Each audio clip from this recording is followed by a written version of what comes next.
lola. Ambise-moi lola. Ofandi na bisika oyele kina likolo. Ofandi na bisika oyele kina likolo. Ofandi na bisika moto akoroki kokomate. Ofandi na bisika oyele kina likolo. Bonjour bandeko na ngai. Esengo ezali mingi na ndenge tokutani awa lelo. Toyoka ba masolo yango lelo toye pona komona curiosité nde ememi biso awa toya kotala to soutenir idée ya baleki na biso bana mboka. Donc esengo eza makasi bokomona kaka na bilili makambo nyonso ndenge ekoleka bien. Ok, merci. Welcome to anybody celebrating with BBO Africa. Today is the grand opening celebration of BBO Africa CIC. We are here to celebrate our culture, our community, because we got something new, because we made a difference, because we want this year to be successful for all Africans in this country. That's why we are here today. I will introduce you to the celebration as the CEO. Let's get started.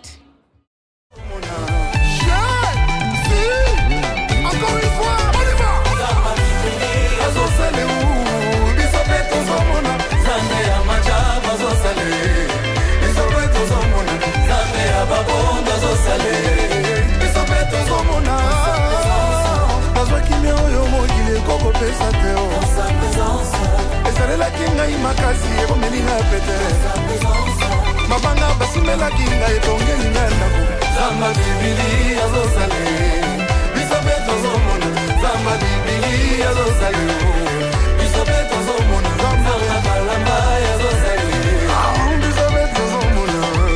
Ça sent l'atmosphère du ciel. Allez, on y va.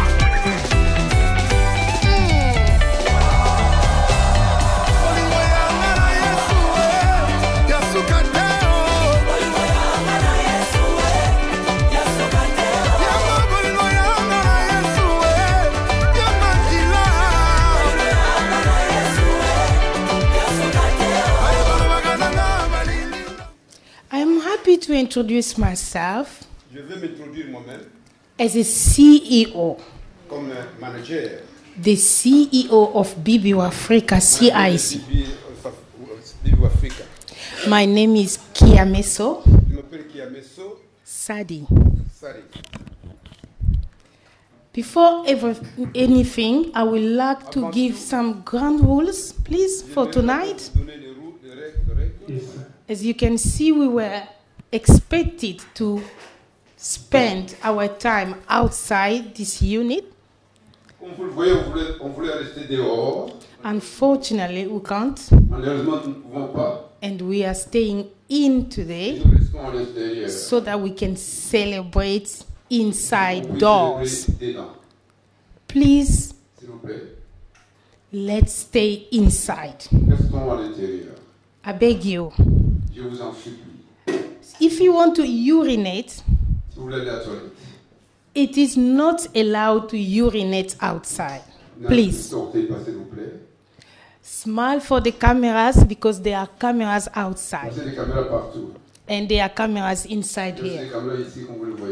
Sorry, I didn't let you know before. So you are on the camera. Okay, but we've got toilets there. If you need to ease yourself, you can take this door through to the end. And if you need anything, there are people on a white t-shirt to help you. For anything you will wish to ask us. Okay, so I've got a short story about BBO Africa to tell you.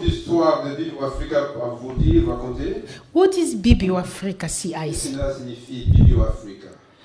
CIC stands for Community, Interest, compagnie. Compagnie, c'est une compagnie d'intérêt communautaire. Voilà, compagnie d'intérêt communautaire. Why did we set up BBO Africa? Pourquoi on a voulu faire BBO Africa? When I say we, I mean Nous, je veux dire I moi-même and et Maggie Kalanga. Maggie, oh, Maggie there, She's sorry. outside. Maggie, yes. Patricia Patricia, oui, somebody Itumba. there. Come in. Yeah. and Et- Laetitia. Laetitia, where is she? She's among us, but she's busy. I'm She's sorry. busy. Oh, you will see, maybe. There are 4 women who sat together and decided 4 femmes qui se sont mises ensemble et ont décidé to set up BBO de Africa. créer BBO Africa. However, Cependant, we got help from other women in the community. on a eu l'aide de beaucoup de femmes dans la communauté. There are so many of them, Elles sont nombreuses. and they are among you Et here. parmi elles, parmi vous aussi. So I take this opportunity to say a big thank you to those women. Pour dire grand merci à toutes ces femmes. Here we are, BBO Africa CIC Nous voici, BBO Africa CIC, is active, qui est très active. operating Ça commence à in opérer Birmingham. à Birmingham. Why did we set up BBO Africa? Pourquoi on a fait BBO Africa? This is a community kitchen. C'est la cuisine de la communauté. BBO Africa BBO Africa, aims for le but improving améliorer the health and safety la vie et la sécurité of African people living in the UK. habitants au Royaume-Uni. Not only African people, Pas seulement les Africains, but anybody who will enjoy personnes qui aimeraient se réjouir African food, la nourriture africaine which we are going to produce from this kitchen. qu'on va produire dans cette cuisine. Forgive me, but I need to say this in Lingala. J'aimerais dire ça en lingala. Donc bolamba kanabino na basimandaku. You always cook, but not in the kitchen, real kitchen. Bibi Africa say libino cuisine. This is the kitchen by BBO Africa. That explains all. Ça explique tout. It explains everything. Ça explique tout. We set up BB Africa so that we're gonna have somewhere On a BBO Africa pour avoir une place, to cook pour préparer our food notre nourriture safely en sécurité, so that we can protect pour protéger the lives les vies of those de ceux who are going to consume it. qui vont consommer cette nourriture. It is very important, my dear, Très important pour nous. because Parce que so many of us are not aware nous ne sommes pas tellement courants about sur safety, food safety, la sécurité de la nourriture and hygiene. et alimentaire. And BB Africa said, Et BBO enough Africa is dit, enough. Assez, c'est assez. We want to eat healthy.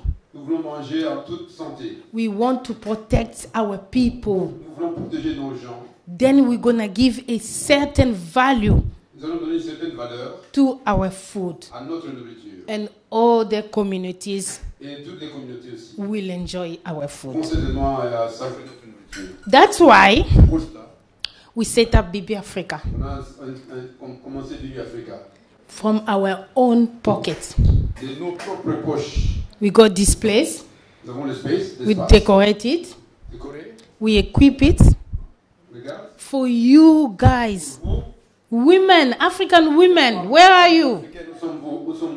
Où êtes-vous? Those who enjoy cooking African food. Ceux qui aiment préparer la nourriture africaine. Do you know the difference between our kitchen and other kitchen? Vous connaissez la différence entre notre cuisine africaine et les autres cuisines. We take so long when we cook our On food prend très longtemps pour préparer la nourriture. because we make sure that it's tasty. Nous sommes sûrs que ça va vraiment avoir un très bon goût. However, they say that we take away all the vitamin. Nous enlevons toutes les vitamines. But when it's not well cooked, Mais quand ce n'est pas bien préparé, you can't enjoy it. il ne peut pas être. So this is the place where every African woman Toute la femme africaine who enjoy cooking qui aime préparer should be coming in, devrait venir make some bookings, et faut enregistrer make some arrangements vous arranger so that we can supply the material, pour qu'on vous donne les matériaux, everything that you need, tout ce que tu auras besoin, so that you can cook whatever you are pour que tu prépares tout ce que tu aimerais. expert in. En quoi ton expertise consiste? That's all. That's the only reason we set up Bibi Africa. Nous avons commencé Bibi Africa, set up, installé Bibi Africa, créé. Do you understand me? Vous me comprenez? You got this place. It's not for me. It's not for Maggie. It's for you guys. Pour les femmes. Come on, let's get together Venez, mettons-nous ensemble and make it a success. et faisons ce succès. Because with Bibi Africa, Parce qu'avec Bibi Africa, we can create jobs nous pouvons créer des emplois. and we can be successful in order. Nous pouvons être plein de réussite If we want to take education higher, pour commencer une éducation. with the money from Bibi Africa, we can do it. We can send our children to private school if we want. Dans les écoles privées, That was our aim for setting up Bibi Africa. créer à Bibi Africa. Thank you for coming today. Merci d'être venu aujourd'hui. And I'm sure you are going to enjoy the food that we cook. It is for free for you today. C'est free, vous ne payez pas aujourd'hui. But please, please, S'il vous plaît, I will invite you je vous inviterai to make a call de and order food. et Anything that you like from Africa, tout ce que vous aimeriez pour l'Afrique we'll be cooking here. sera préparé ici. And thank you for listening. Merci d'avoir And écouté. enjoy the evening, guys. Et amusez-vous bien ce soir. Thank you very much. Merci beaucoup. Merci beaucoup, merci. Encore une fois de plus, bonsoir. Merci d'être venu, c'est un privilège pour nous. To sepeli vraiment Thank you makasi. for coming. It's a privilege for us. Ezo la kisa soutien au bozali nango That you support our na ba initiative business. oyo ezo zo manakati ba communauté na You biso. support the initiative coming from the community. Ce n'était pas facile. You know easy. Boyebi te reporter en gros, ça c'est la 3e fois. This is the third time we postponed. Donc nous avons tenu bon. We Donc tolobaki understood to tikate. what we said we know in the man. Et ça vraiment c'est un projet de longue haleine. It's a long project. Et puis j'ai dit d'abord merci say thank you very Nanzambe much o asali ke ti to lelo God makambo e komandenge komi Made boye. it possible today. Merci vraiment na ba Thank you to basio misatu o mama biso atangi inclus nga moko na kati. introducing myself. On a travaillé dur We worked so hard pour na koma place to komi. to arrive Alors where we lelo are nazo today. senga na communauté Today I'm asking the community. tozo célébrer We're celebrating. na ba initiative a boye tolobi te ke Quelle suki boye initiative? na ndenge toye lelo boye Bibi As Africa we come bengisi here biso today for Africa. lobi ekozala pe ndeko mosusu abengisi biso et c'est comme ça que la communauté grandit ezala économiquement financièrement ekozala ndenge wana parce que plus ekosala biloko ya boye même bakolo mboka bakoyeba biso bakoyeba ke bato oyo communauté oyo existaka c'est à partir ya baacte à partir ya baaction à partir ya baactivité They do toosala activities. donc so tosala baactivité individuellement If we're doing that individually, je ne pense pas que it's not going to bakoyeba biso yango monaka soki ozotuna batutuna au Congo bazoyeba biso te parce que toza pena na biloko tosalaka te pour la we're not communauté doing many things mais for the soki community. tozosala makambo If we're oyo doing things like this, ezomonana na misu ya bakonzi ya bamboka oyo nde boye communauté na biso mpe ekomata and the community, alors j'aimerais que tozala na soutien ya communauté na biso I'd like you to support our community. tozala kaka te ke no bango basali te Not only because we botia have biso done maboko that. pour que demain biso mpe totia bato mosusu maboko Please, let's come together for us. boloba so te that ke we no can bango support our basali people. totiki bango basi te ezali vraiment initiative bien que good euti na initiative. 4 personnes For people, mais lobi po ani te koma 100 000 why not personnes tomorrow, inclus na 1,000 projet people oyo mais na for this badomaine kind of mosusu work, for other fields. alors eza mokolo ya célébration ndenge The celebration day, tolambi biloko ya kolia ezali tokolia food here. bao balingi masanga boko Don't want drinks. aza besoin komela bosali You commande will- ndenge tolobi bato will balati ask. ba t-shirt ya pembe people with the white t-shirts. bobengi to biso moko toza na biso For na ourselves, we are tovandi te toza ya kosala We are working alors still. tozopase na soirée We're going to start very soon. e kozala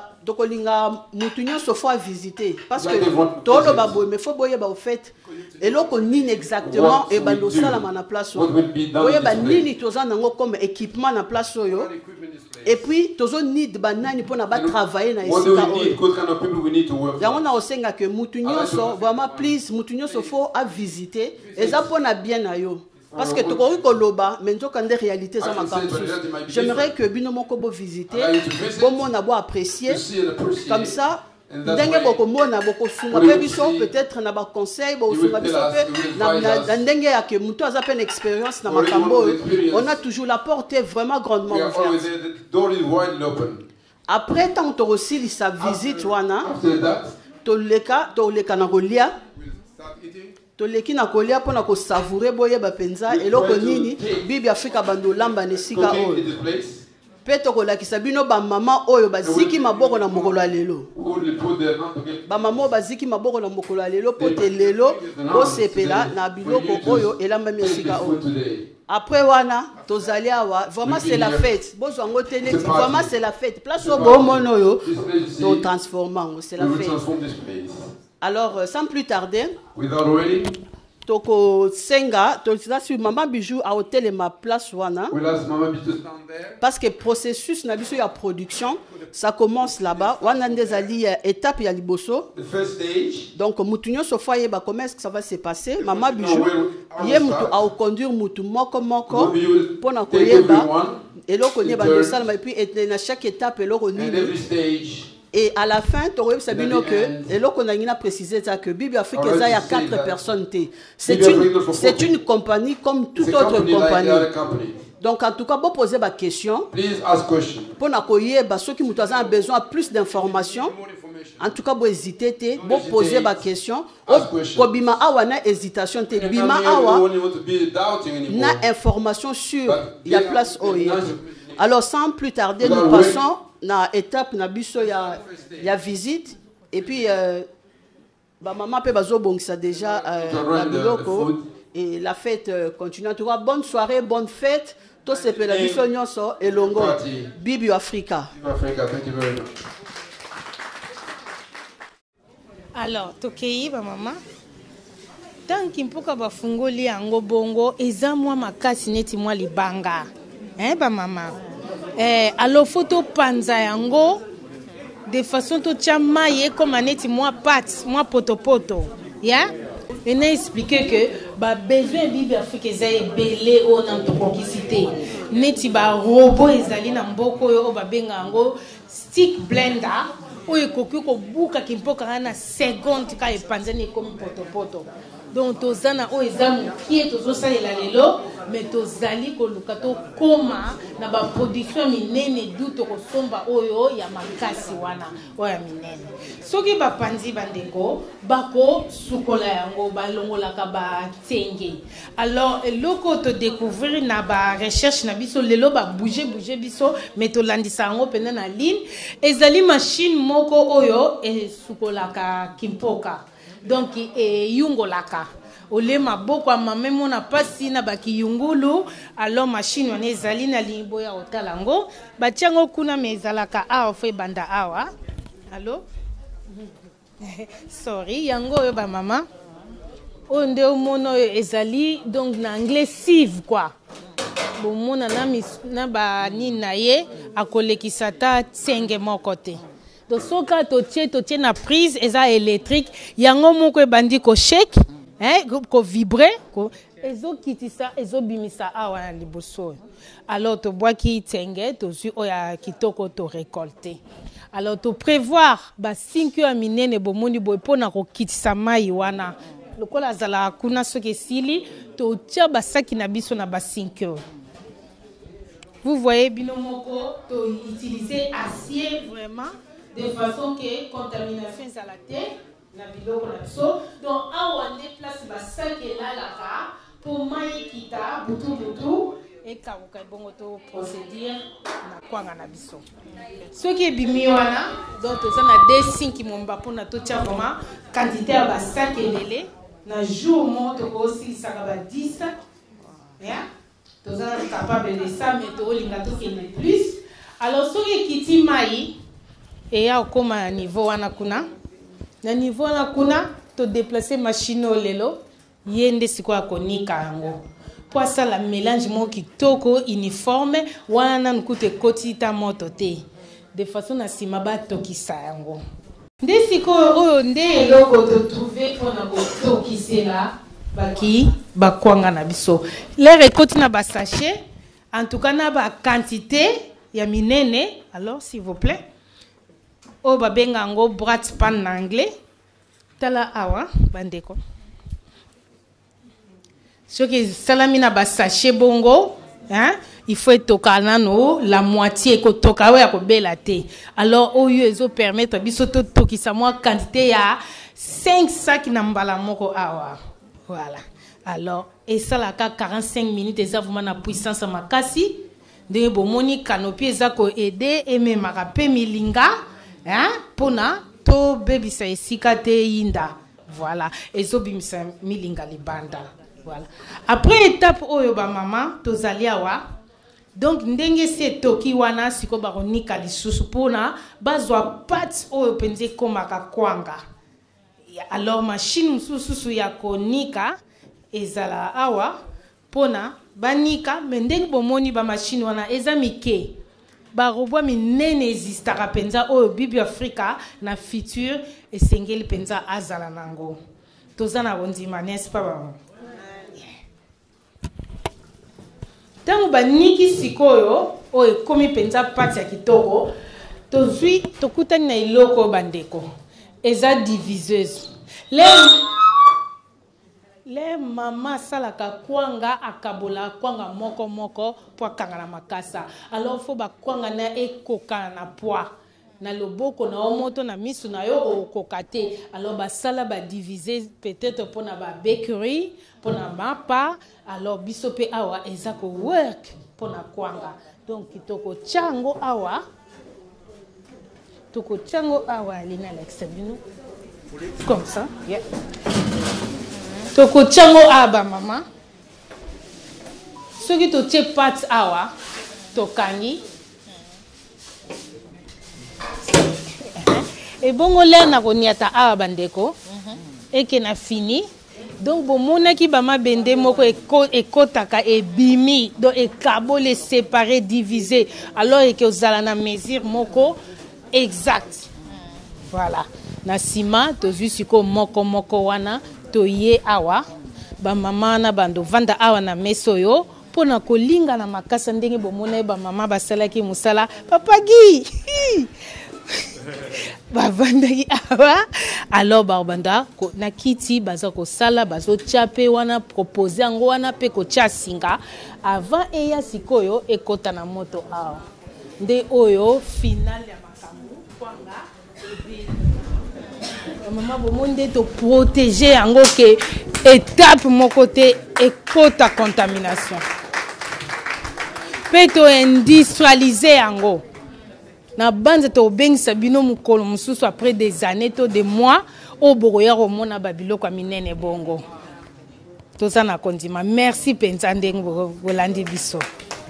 What's that? Et ça c'est quoi? Alors nde tolobaki toana ba produit musu to lamba pas seulement kwanga donc tozo sala biloko ya kotumba yango wana to utiliser ba four mo sophistiqué ba mama et puis na ba quantité minene poto lamba ba soso ba mifanzi ba ngolo bokomeka ngo lelo na popa oyo babenga ngo Charles Grill, to soki ozotumba na oyo ene totumba na makala mundele sa tiago char eloko wana mwindo na po ekoma na solo ya smoke wana voilà mais lelo na poka tosele vino original c'était biso ba congolais ya ba koni go enjoy mais kalate ndenge bomoni awa toza ko monter canopy mususu na eloko ebando tumba taba juste po ememaka milinga nango libanda alors wana toko utiliser makala na bakoni pona kosala taba na kwanga sikoyo na biloko nyonso ba makayabu bani alors tozali awa na mwa espace mukawa place tosala mwa ba réunion place totangisaka food hygiene level 2 na level 1 donc topesaka bacours awa Bibi Africa azali centre pona kozwa mayele ndenge nini protéger santé ya bato na biloko ya kolia oza koteka. Voilà, boya komona biso toko solola même pona business to lingi ba compagnie belé et fungwama surtout ya ba maman. Je vous remercie Natiki Bino. Merci vraiment de la musique, papa Kiss depuis longtemps. Encore une fois de plus, bonsoir papa. Merci maman Guy. Nazali Akis Kituba, nazali coordonnateur de la communauté congolaise na UK. C'est avec grand plaisir na ya komona Birmingham. C'est un travail volontaire, nous avons enseigné à Tankisaka. Mais on a communauté pour encadrer nos gens, pour intégrer Namboka Oyo Bayambi Biso. Donc, ici, UK, Congolese Community United Kingdom. Mais je bijou depuis Banda Sisi UK, Banda Kanazalaka secrétaire à ce moment-là, avec papa Mbala, personnel, mais ça a Koufa l'année passée. Je bijou toujours avec trésorière na CCUK, mais elle était très entreprenante, toujours en train de vouloir créer quelque chose à Banaï, Bamakama Kongoyo, à Londres, à Tottenham, et les gens partaient là-bas en beaucoup, mais la concurrence déloyale et ça là que à Kangango, il faut reculer parfois pour mieux sauter. En tout cas, Bijou, merci. C'est comme ça que notre communauté aussi, et qu'on pousse dans le col des Indiens ici. Parfois, je regarde les Indiens, bon, nous on ne peut pas dire qu'on va se comparer à eux, mais ils sont venus ici depuis longtemps. Mais nous aussi, les gens sont ici depuis les 90s. Donc on peut aussi arriver au niveau des Indiens qui prennent ce qu'ils trouvent ici et exportent ça dans leur pays d'origine. Pourquoi pas nous les Congolais? L'entreprise a bouillé vraiment, ça me va toujours au cœur. Et je prie que ça puisse vraiment pousser et qu'il y ait encore beaucoup d'avantages dans la communauté Nabiso, parce que si moi je n'ai pas et toi tu peux m'aider quand je n'en ai pas. Donc tous à la tête à esprit concurrence, la concurrence n'est pas tout mauvaise. Il y a de bonnes concurrences. Bon, ça là pour progresser et faire la communauté de Mata, c'est pas vrai, il y a des Congolais qui travaillent dans de grandes places ici dans Mboka. Mais Biloka Boye, ça va faire monter notre communauté. Je voulais rencontrer le président de Birmingham, mais malheureusement. I've been looking for you. Thank you very much. Welcome. Pleasure, really pleasure, right. Merci d'être venu. Il fallait que tu parles avant moi, parce que c'est ta communauté ici. Maman Magui, est-ce que je peux lui donner la parole? C'est lui, c'est sa communauté, c'est lui qui devrait m'accueillir, lui. Ah, Yaminga, oh, merci. Merci beaucoup, en tout cas, ça me fait droit au cœur. Encouragez ça. La communauté est une. N'entrez pas dans la politique nous divise. Nous avons un grand parti politique qui est le pays, la République démocratique du Congo. C'est ça le vrai parti politique, c'est ce pays que Dieu nous a donné. Et ce pays-là a des richesses que vous trouvez dans les tableaux de Mendeleev, everywhere there. Quand je parle à mes étudiants, mais why are you in this country? Pourquoi tu es venu ici? Ton pays a tout ça, parce que je le dis, regardez ça. Quand ils voient 80%, quand ils regardent 60%, il y a batterie, mais why are you here? I'm here because la corruption et la mauvaise gouvernance. Donc ici, nous pouvons créer une communauté qui sera plus enviée que les Indiens. Travaillons main dans la main et rien n'est impossible. Si 2 ou 3 personnes sont réunies, la force fait l'union. Ensemble, we are stronger. Divisés, nous allons tomber tous. En tout cas, grand merci et bravo maman. Et je suis sûr qu'il y aura d'autres entreprises comme ça partout dans le UK. Je vous remercie. Merci beaucoup, Papa Kiss. Merci pour votre présence. Là, nous appelons le président de la communauté congolaise de Birmingham. Papa, notre papa, Azoko avancé. Merci beaucoup. Bonsoir. Je me présente, c'est Christopher Bin Mukendi. C'est bien connu, je suis le président de la communauté congolaise de Birmingham. Aujourd'hui, nous avons grand merci à maman Agui, à maman Bijou. Pourquoi? Parce que je me souviens, dès que jour à Liboso, j'étais ici pour voir comment les choses commencent. Et aujourd'hui, je suis là pour voir comment les choses démarrent. J'étais là pour voir comment les choses commencent. Et aujourd'hui, comment les choses démarrent. Et je crois que j'ai toujours donné mon soutien à Bibi Africa. Mon premier interview que j'ai fait à maman Magui, je parlais de Bibi Africa. Je leur ai dit comment est-ce que nous avons proposé que la communauté est là.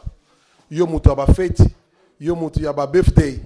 Au lieu que ozi que misapi, benga bibi Africa, yebisa bango nazala bato 30, bah c'est le projet. Mais je vais seulement demander bibi Afrique et le moko. Il y a beaucoup de gens qui m'ont appelé, surtout à côté de ma maman, bo garder ngalinute. Bah le bibi papa, bibi Afrique je crois que bibi Afrique a consacré ma gamba maman bah ça la gâté. Le bibi maman bakamunini. Au moins la gâté tant que tu n'as pas fête, tant que tu n'as pas matanga. Basaka poubelle nyonso tout et puis bakasima sima batu bater la ganazala.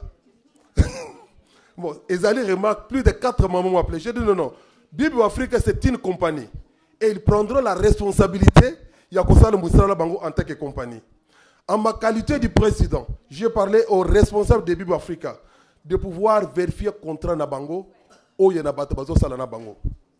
Puisque il doit y avoir une certaine transparence. Moussalignon surtout à Bongagana, li foutinaye.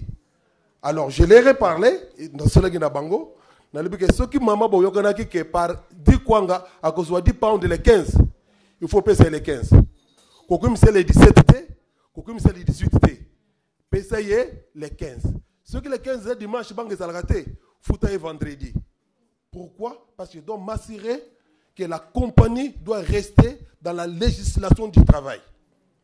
Wana Ezali et Loko, président à Koki Kosala. Je remercie Batunion surtout, et j'encourage tout le monde. Il y a que ceux qui osent aller dans Miloulou. Bien sûr, moi papi moko. Ce qu'on a dans Miloulou, Benga Bango, laissez un peu les histoires là, il y a aussi Kaka toujours. Ça le fait que ceux qui paient, aussi qui m'a beaucoup tamboulaïna, na potope, aussi paye moins ming. Tumba Benga Kwanga, Somba Awa. Thomson, au début, maman a 30 personnes. Bah, oui, parce que pour 30 personnes, on a besoin de 10 cartons. Mais maman se peut pas besoin de 10 cartons. Mais maintenant, bango retour 10 cartons. Mais maintenant, bango 9 cartons. Je vous remercie. Merci beaucoup. Merci, Président Christopher. Là, nous continuons. Nous appelons notre maman Malou Dikao, qui a aussi une parole pour la communauté au nom de toutes les femmes. Bonsoir Malou.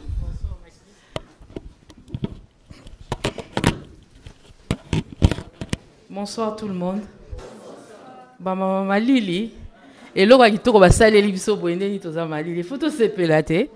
To betela na mama bibi maboko. Na équipe ne mobimba. C'est vrai, so inazu sous parole pour na lobali boso na bino. Parce que nakoka ofanda calmete. Vous savez, tant babanda ke loko yo, mukolo ya introduction nango, j'avais aussi pris la parole. Nazoki parole pour na olakisa comment initiative bimi na maman. Et lelo kofan Daniel ngaza neti crime. Poto bandi ne loko to moni ndenge komi lelo. En tout cas, j'aimerais aujourd'hui ndena temi liboso na bino ba maman ba papa, surtout ming na s'adresser na ba maman.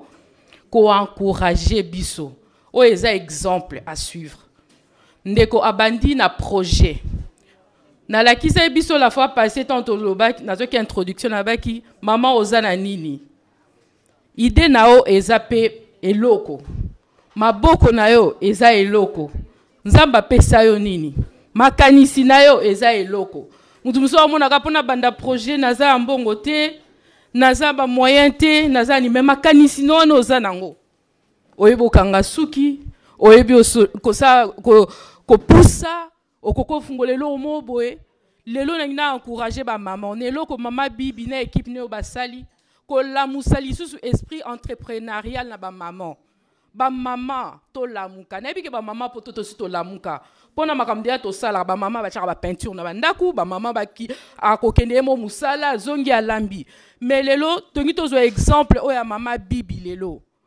lelo nangi vraiment na beta c'était sur eloko moko mingi to na ba projet a outai quelque part na projet azui risque ko banda projet za ko zo na risque du néant de quelque kaka na makanisi au construire idée nao so to tuni mama bibi na ne ba discours nyo so sala a outi quelque part maman ko za na idée mona mutu anga penza na ane on ko bandelo mo bwe ane on ko banda koto il n'est jamais tard pour commencer il faut qu'on banda, qu'on soit risque. Commencer un projet comme celui-ci, et ça vraiment qu'on soit risque.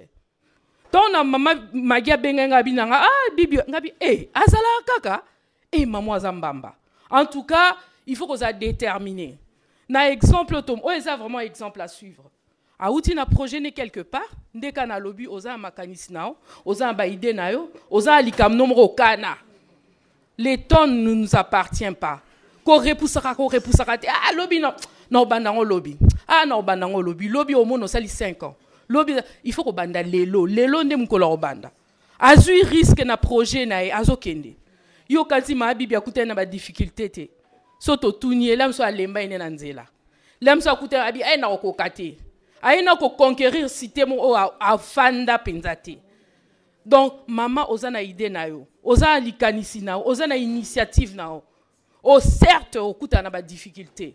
Parce que soyez-en sûrs, et là au moroté ya kitoko eza facile na vie.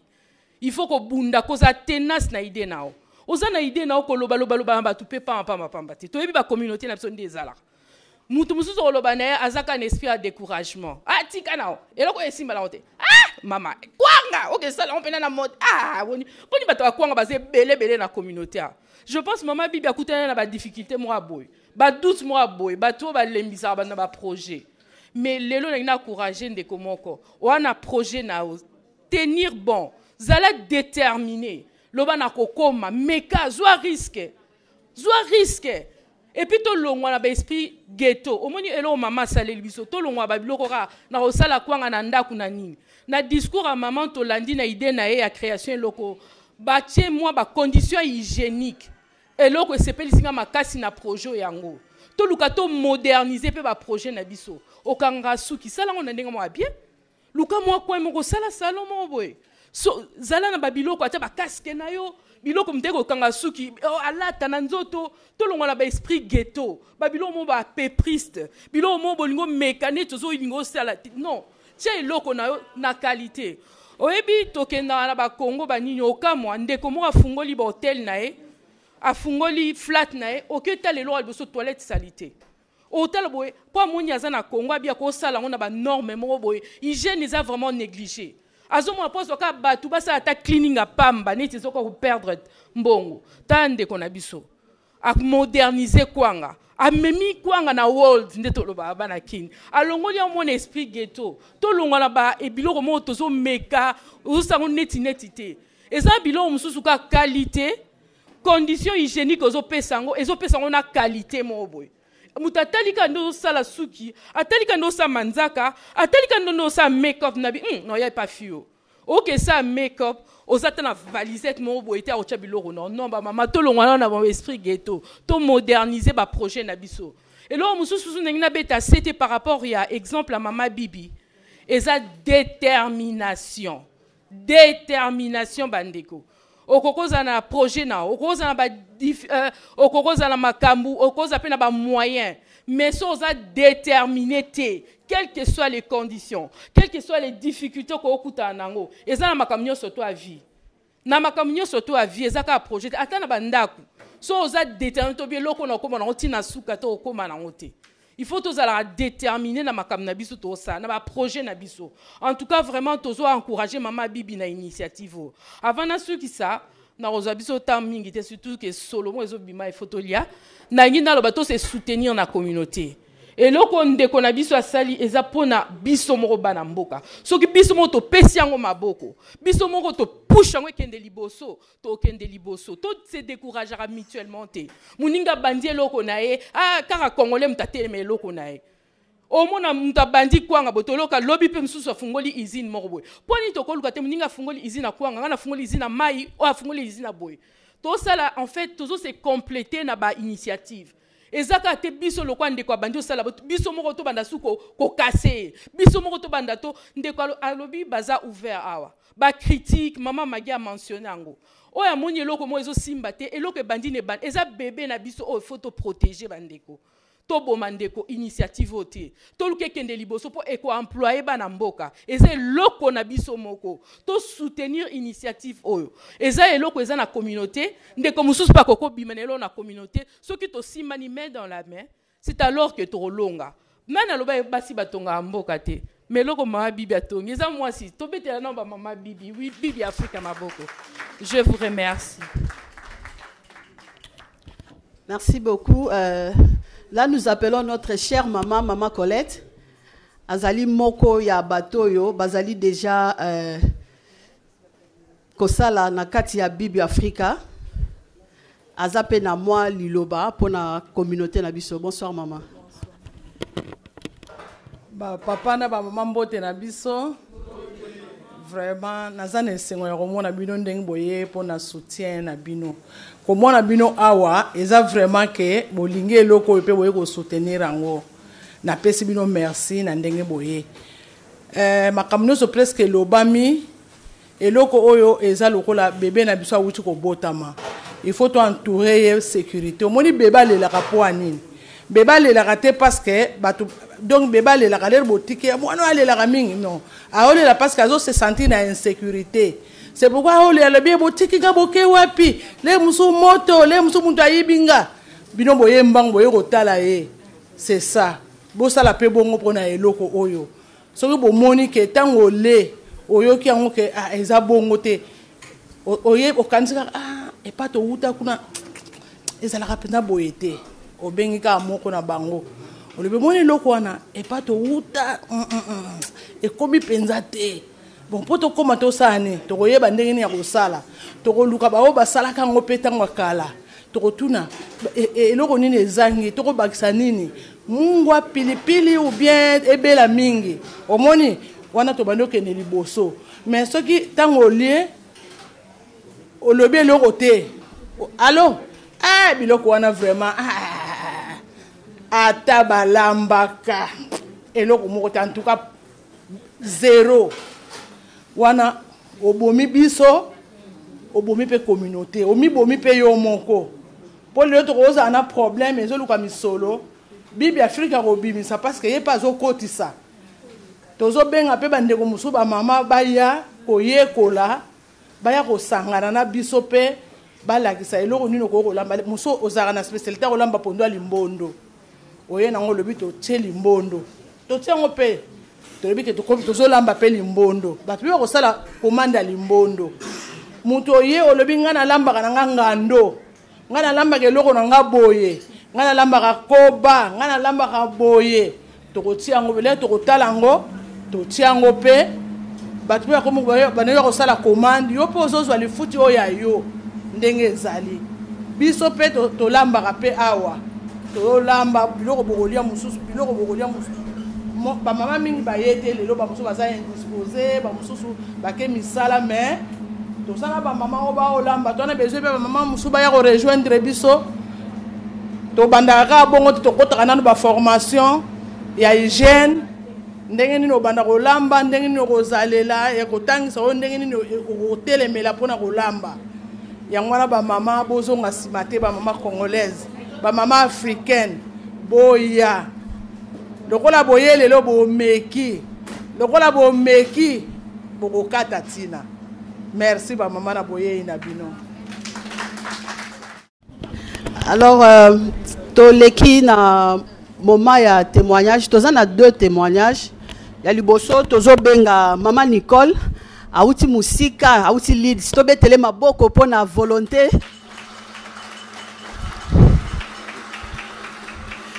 Bonsoir maman Nicole.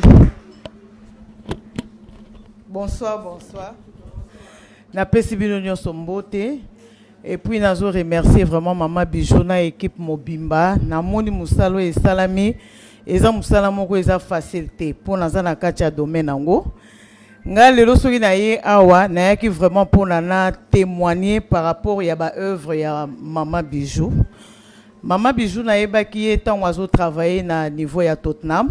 D'abord nazo se présenter nga naza maman Nicole Tumba donc na fani na lead na uti lead na ye awa soki na ye awa parce que musala maman Bijou azo sala eza pe musala nazo sala na lead.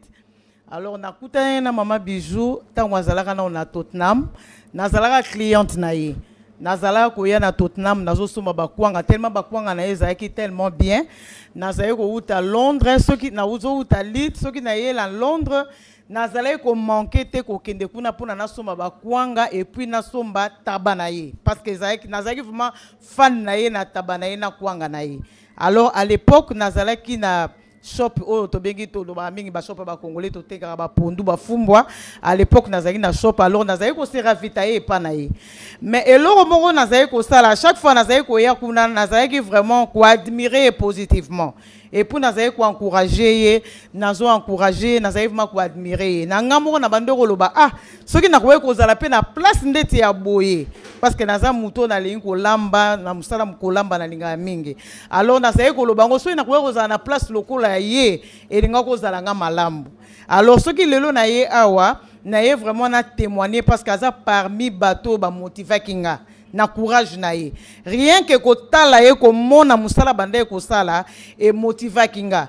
Alors motivation on a zwa ke pa na ye na bandoko lo baso na zwi place na osala pende tika mama oyo. Alors tant on a zwa ki pe place na comme nazara toujours na contact na ye parce que ça faisait un peu longtemps nazara zwa ye sous-souté. En tout cas na bungisa ki vraiment ba contact na ye mais nazara toujours na numéro na ye. Alors mukolo na mona ki azo sala publicité ya place oyo tant na moni yango na lobi mama oyaza parmi ba mama o ba motiver inga comme nga siko naza na domaine yango il faut que vous toujours reconnaissant même ata ye ayebite ka motiver kinga mais nga moko personnellement na yebeke tant nazalaki komona ye azali ko pesa nga courage na sala quelque chose. Alors il faut na benga ye pona yebise ke na ozala pona soutenir ye. Alors na benga ki azalaki vraiment surprise même ye moko parce que tant azo sala publicité na ye ke na ozana bi mama nga na oya parce que oza parmi bato o ba motiver kinga pona sala musala o nazo sala.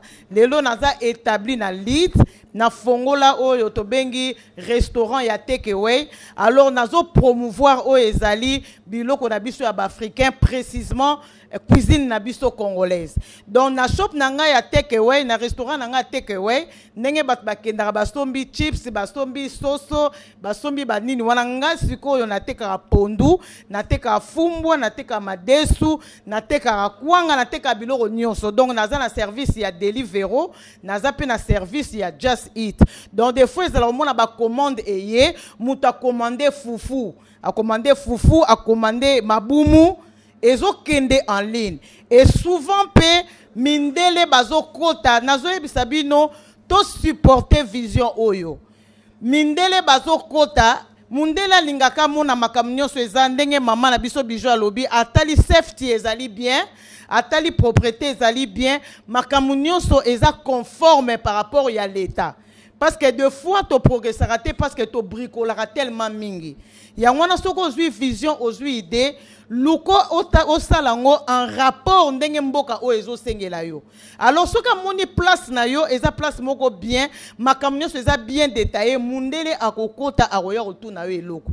Mindele bakota ka basomba mikate, basomba ba galette, basomba ba biloko o eza ya biso batangawisi parce que tango akoti amoni makamnyo so eza na tableau place environnement eza bien azo se sentir que aza na sécurité.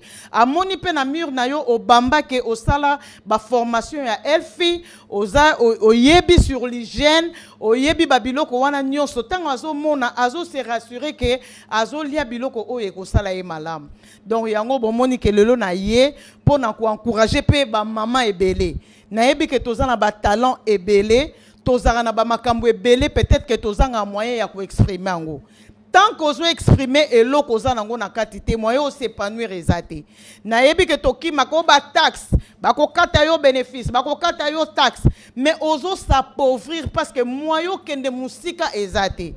Eza na biloko mususu soko briser kaka barrière nango. Nde fongoli yo ba porte belé, ba charge o yo zo mona keza ba charge, il faut fouta loyer, il faut fouta taxe, il faut fouta boyer, mais tant ko briser kaka ba barrière wana. Au monde que au leka limite moko lobby yo moko obando seka nambongo yo moko. C'est vrai, au début ça sera toujours très difficile, mais avec le temps, ce que zo sala musala na yo bien, ozo salango très bien au monde que plus bajour ezoleka ozo attirer pe batou bazo ya vers yo. Voilà pourquoi pour encourager ba maman ndenge mama Bijou asali eza vraiment eloko moko malamu oromona ke mokili mobimba bako ya vers yo parce que baza na besoin ba découvrir eloko wana na mona ba client belé bayaka to lembi pe ba chipso to lembi pe ba soso o to lingi to li eloko msu. Donc ils ont besoin de goûter ce que tu fais. Alors ce que yo présenter en côté au pesi en valeur te oromona ke moyen ba yeba o yo zanango ezate. Alors pour nana silisa Mama Bijou la kisi biso ba kwanga ngana zaki client na ye ya kwanga ndenge na lobby a booster kinga motiver kinga lelo na koma ko sala pe kwanga nga moko. Alors na lead na ville place Naza na ba boutique nyonso ya ba congolais eza Naza premier fournisseur ya ba kwanga. Et puis ba kwanga nanga eza meilleur kwanga na ville ya lead na bango na caméra bazo yoka. Donc mutsura question ba shop na kwanga retourna o eza ya mama Nicole. Ce que eza ya mama Nicole tout le monde a discuté. Donc c'est-à-dire luko ostala musala na yo très bien au mona ke bat ba ya vers yo ba luka yo ato batami musika bako luka ba ya epai na yo po bazwa. En tout cas Mama Bijou sincèrement merci beaucoup. Na bande ko so ba kwanga epai na yo en gros. Mais lelo na komi pe ko sala ba kwanga grâce na yo ozo sala eloko oza vraiment influenceuse pour nanga. Donc ngala koyo ko loba influence nanga et wuti vraiment epa na yo. Oza influenceuse pour nanga et loko na koyo ko loba na Birmingham awa partout ba onyo so bazali to soutenir Mama Bijou akende liboso parce que ngata na fongola ki teke we kuna na lead ba premier consommateur nanga c'était la communauté congolaise. Alors communauté ndeko soutenir yo et ko promouvoir musala na yo po okende liboso. Voilà pourquoi c'est très important et en passant na saluer pe président na biso ya communauté congolaise à wana Birmingham et moi aussi je travaille dans la communauté ngande mutunaza fondatrice ya communauté organisation ya communauté na ville ya Lit. Alors les autres dans la communauté pe na mboka na biso ya Lit c'est parce que j'avais réuni ba congolais et je suis trésorière et aussi naza conseillère dans la communauté. Voilà pourquoi j'aime travailler avec la communauté. Que Dieu vous bénisse. Merci beaucoup Maman Nicole, merci beaucoup. Là nous appelons Papa Jacques Matensi qui a aussi un autre témoignage pour Bibi ou Africa. Pendant qu'il avance, moi ma boque ça la rawe, Mama Lobeya est belé.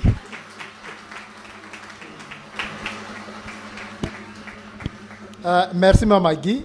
Na été va opesa nga parole pour na pesa moi témoignage et ça quand même bien na remercier bien nous surtout ndenge boye na woloba rapidement que Mama Bijou na monsieur Marius bazaki recommandé et pananga par ABTV batu balinga communauté. Alors to kutana depuis avant Covid to solo là qui et puis c'est tout. Mais pendant Covid, du moins, Maman Bijou rarement bando benganga a kata contact nangate. Ti après Covid, elle m'a kambizongi à se déplacer à outi Londres à yeti na Birmingham uniquement à kuta nanga. A ebisinga que non voilà initiative nanango ya comme ma moi usine ba kwanga bilo akolianga lobi mais est tombé bien.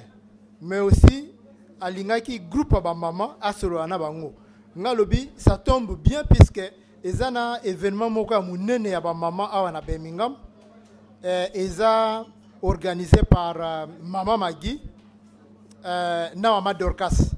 Alors dans ces cas ngana sotia yo en contact na Maman Magui et puis Maman Magui ndemboyebi asala nanga émission na cadre ya charité na biso African French Speaking Community Support. Donc, je pense que connexion oué qui place wana nga nazala toujours na simana bango. Ba mama donc na pesi longonia. Na yaki awa une fois pour natala comment ba makambo bando évoluer to sepela ki trop. Nini na oroloba ezaka kake na moni o ezoleka awa naza vraiment impressionné. Et puis, ça vraiment félicitations na Maman Bijou, na Maman Magui, na équipe nous surtout. Nous avons encouragé communauté nyo surtout to sunga bango et na promettre que na mikolo zoya to kokutana susu na bino pour que to développer ba moi makambo mususu pour que loko yo ekende vraiment liboso. Vraiment félicitations lisusu. Merci mingi pe na bino batu boye, merci na batu nyonso tu oyo bako soutenir œuvre oyo. Tous se soutenir mutuellement pour que communauté na biso ekende liboso, tous ala na ba initiative ya bien pour que génération oya bana na biso ba zoape modèle, ba zoape exemple ya bien et comme agara te que eza communauté moko ya ba vaurien que ya batu o basala yelo moko te ka ba lobaka tolingi to prêcher par exemple ya bien ndenge maman Malou a encouragé ba maman nyonso tout o bazana ba idée ba kende liboso ngape na encourager ba ndeko nyonso tout o bazana ba idée ya malamu ba hésiter te ba sala effort pour na ko concrétiser yango biso tozawana pour te soutenir communauté ne fût-ce que na ba conseil ne fût-ce que na ba idée mususu tozali wana vraiment ba maman félicitations toko soutenir idée oyo pour que toko soutenir entreprise oyo pour que ekende liboso et que communauté na biso nyonso surtout et bénéficier na initiative oyo. Vraiment bonne soirée et na souhaité bino ambiance il y a très bien. Merci beaucoup. Merci beaucoup Papa Jacques. Wana to komi na suka alors to so benga sœur Michi a osambela pona bilo nyonso elamba miawa ko pambola yango potango to kolia donc a fou la Bible Africa na prière a osai la biso na poka elo wana sœur Michi azo ko avancer.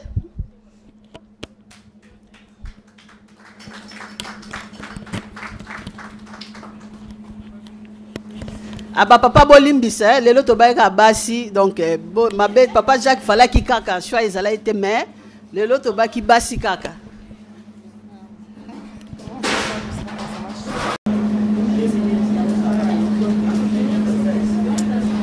Alors bonsoir à toutes, bonsoir à tous et bienvenue à tout le monde.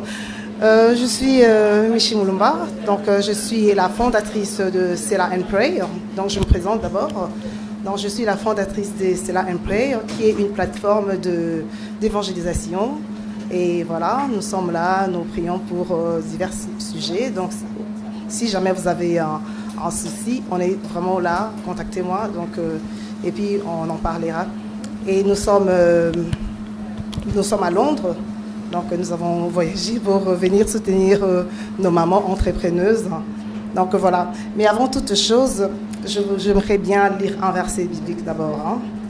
Alors, Proverbe 19, 21, la Bible dit « Il y a dans le cœur de l'homme beaucoup de projets, mais c'est le dessein de l'Éternel qui s'accomplit. » Alors, j'ai lu ce verset parce que j'ai entendu il y avait la vision.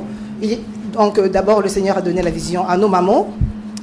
Voilà, elles ont partagé.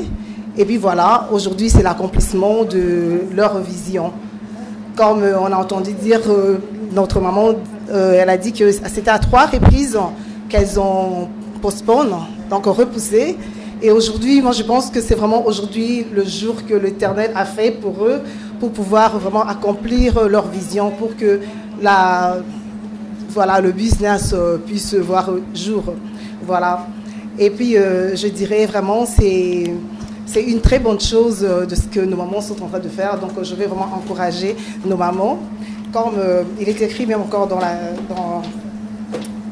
parole que dans le... Attendez, vraiment, il faut que je lise ça pour vous. Si vous avez vos Bibles, vous pouvez aussi lire. Hein. C'est vrai que nous ne sommes pas à l'église. C'est dans le livre de Proverbes. Je lis Proverbe 31 parce que ça parle de la maman, ça parle de la femme, ça parle de la femme vertueuse. Hein. Alors déjà, ce que nos mamans ont fait aujourd'hui, ça prouve vraiment en se disant que c'est vraiment de femmes vertueuses. Alors c'est pour ça que j'aimerais bien lire un verset pour eux, pour vraiment les encourager, pour le bon travail qu'elles ont commencé à faire. Voilà, on va lire Proverbe 31, verset 16. Et là, la Bible dit, elle pense à un champ et elle acquiert. Du fruit de son travail, elle plante une vigne. Amen. C'est-à-dire, cette femme-là, elle pense à un champ, elle pense à un business, elle pense à faire quelque chose. Elle ne croise pas le bras parce que j'ai entendu notre sœur, c'est comment encore ? Malou, qui venait de dire qu'il y a beaucoup de gens qui ont des projets, mais elles le gardent, elles ne veulent pas vraiment s'épanouir, elles gardent ça en eux. Alors que si jamais elle partageait ou si jamais elle allait, elle commençait, elle osait, donc ça pouvait toujours aller de l'avant. Donc moi je pense que c'est le risque que nos mamans ont pris. Elles n'ont pas gardé ça, mais elles ont quand même vraiment partagé et puis voilà, elles ont osé. Et aujourd'hui voilà, on est là, on est dans leur business. Vraiment, c'est vraiment encouragé. Alors moi, je veux les appeler vraiment de femmes vertueuses, hein, parce qu'elles ont pensé à un champ et puis voilà, aujourd'hui, elles ont eu ce qu'elles voulaient.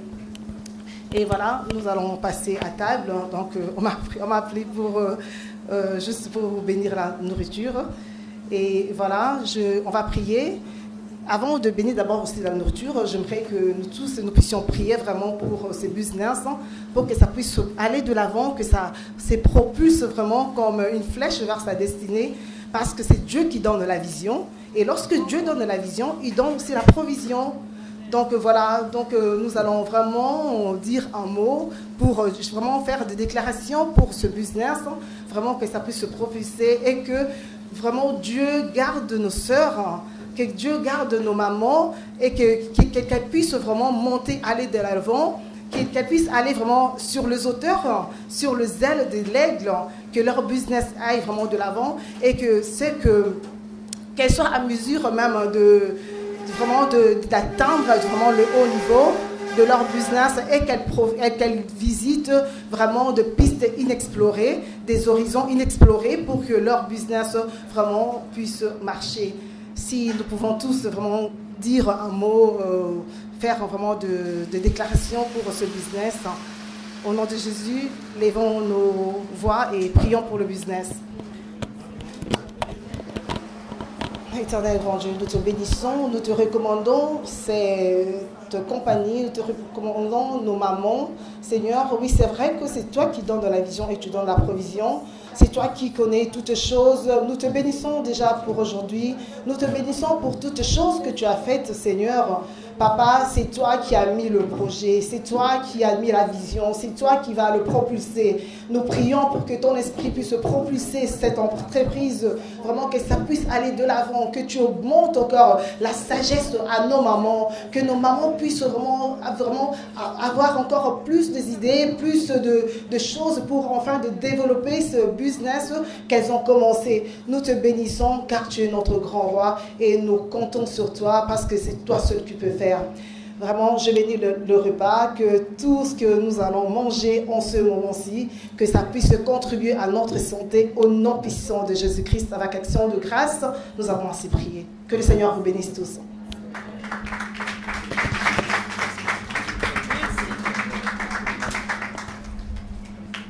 Merci beaucoup, Maman Michi, merci. Wana tokomi kozela pona to banda o se servir bato bo komanda i masanga bozela to zela nanu to si sa moi programme ba o servir bino et puis to bandi ko se servir. La fête commence. Bonne fête à tout le monde. Kwanga bozomona bozolia on kandenge zokita bala moko bozolia.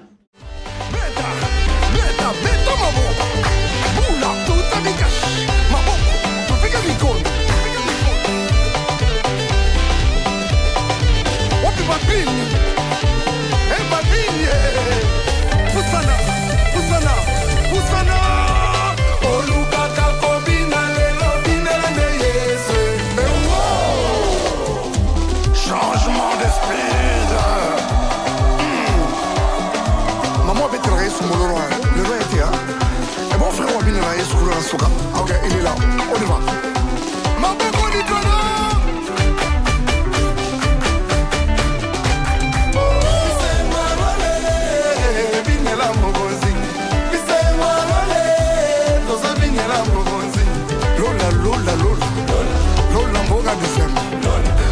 kokende na lo elongo na banjelo ebisengo lole ozobindela mokonzi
aliaka mpona kotonga asalaka nyonso mpona kotonga asoma bitu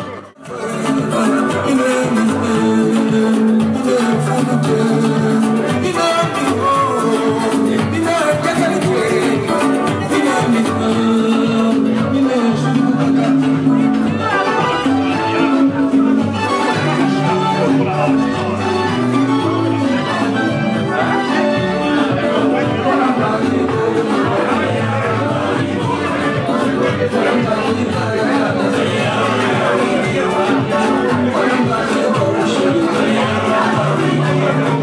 you.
Lola mboga disema rokende na lo elongo na banjelu